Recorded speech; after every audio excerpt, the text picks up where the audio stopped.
What up, YouTube? Trash Talking Circle, Dirty Bird Nation, Rise Up Nation.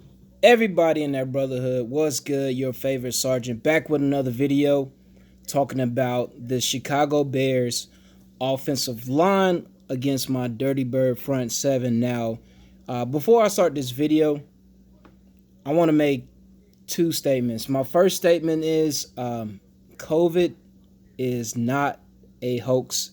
It's not a made up virus. It is real.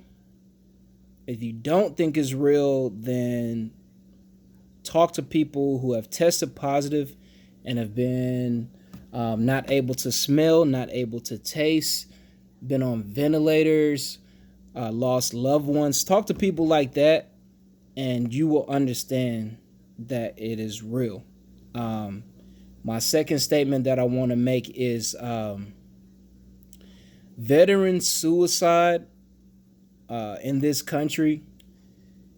It's something I do take seriously. It's something that, with me being a veteran, I think is something that needs to be it needs to be brought up more on social media. It needs to be brought up more within just the media period, and it needs to be talked about more amongst not only just veterans but amongst everyone in the sports community, outside of sports, just everyone in this country, man. It's something that I think it's been brought up by certain groups and certain people that are related to the military, but I don't think it's been brought up enough.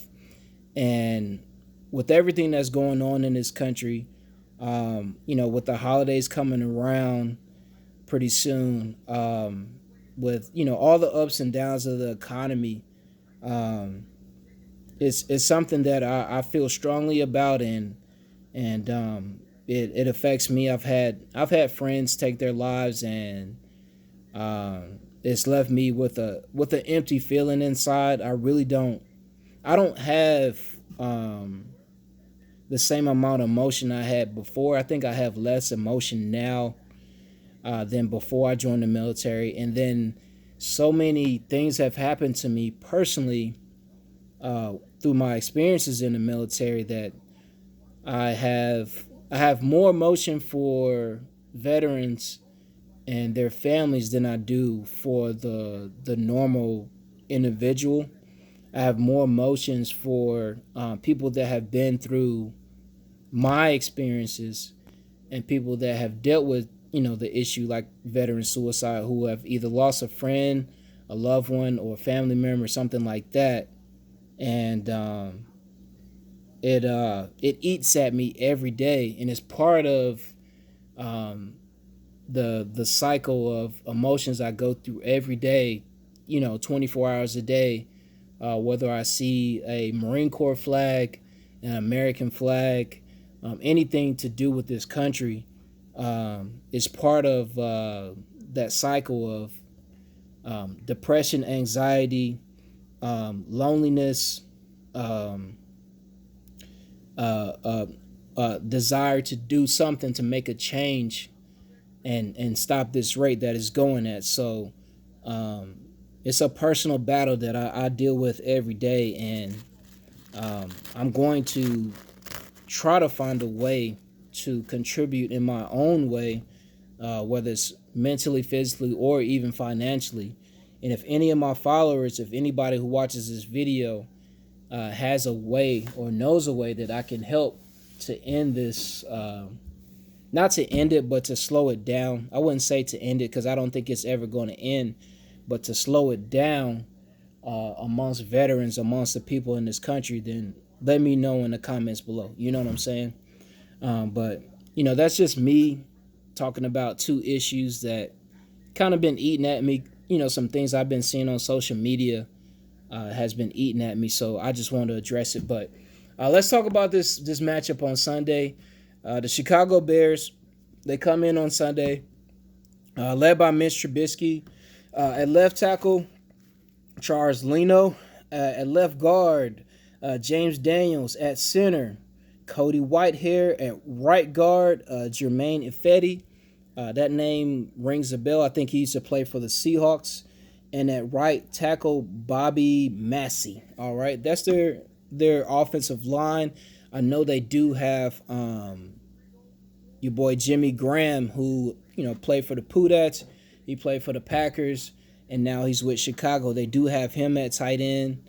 I'm pretty sure they might utilize him as another blocker and max protection sets. So they're going to be going up against my Dirty Bird front seven, consisting of Dante Fowler at one end, who he's been up and down. I did see him make some plays in the run game, but he hasn't been all over quarterbacks like I thought he would be in the first two games. I think he's just getting into game shape. I'm not making excuses for him.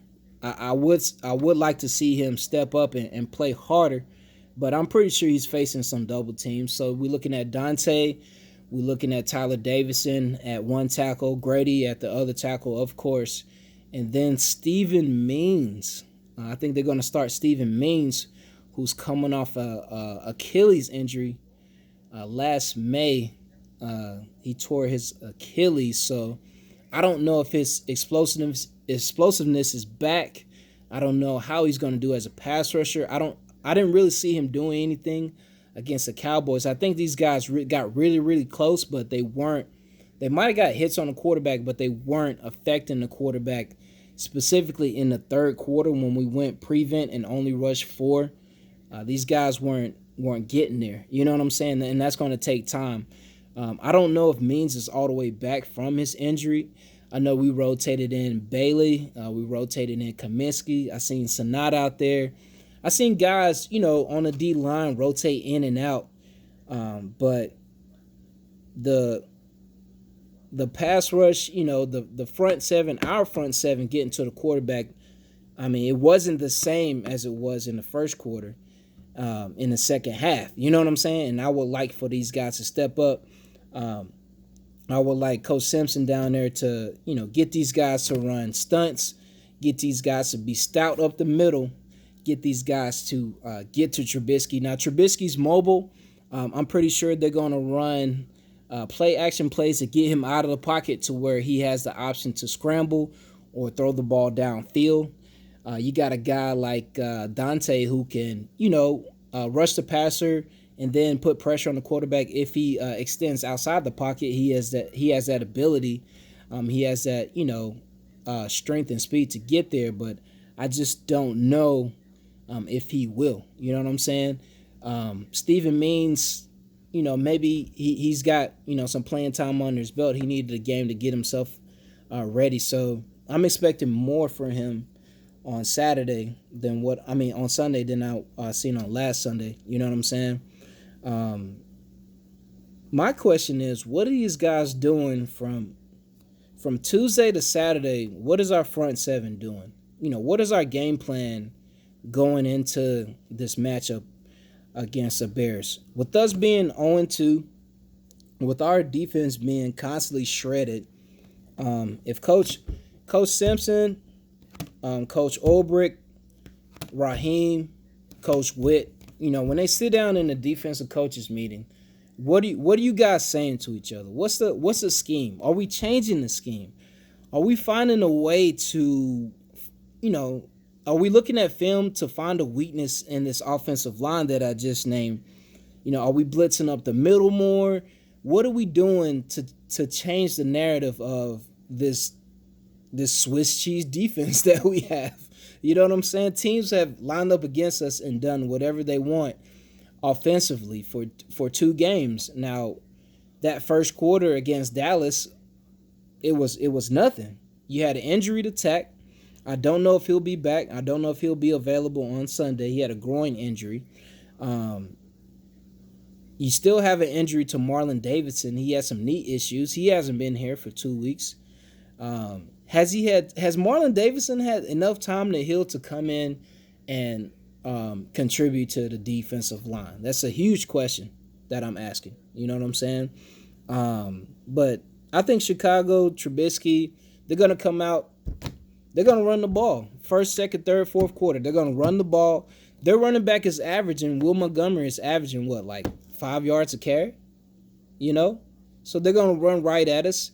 They're going to test our linebackers. Foye was cramping up. He had some, some hamstrings issues. So I don't know if he is going to be back to full speed. I seen him on the bike. I don't know if he got an IV during the game last Sunday, but I don't know if he's going to be available. You know what I'm saying? Is our defensive line going to keep their offensive linemen off our linebackers? I seen Leroy Reynolds in there. I seen Debo doing his thing. But are our guys led by Grady Jarrett, are we going to put pressure on Trubisky? Are we going to stop the run? Are we going to not allow these guys to get in third and short and do whatever they want on offense? When they run the ball first and second down, they get to 3rd and 2, 3rd and 3. When they're in 3rd and short, I mean, the defense, we're at the offense's mercy right there. You know what I'm saying? How do you stop an offense that's constantly in 3rd and short? You really can't.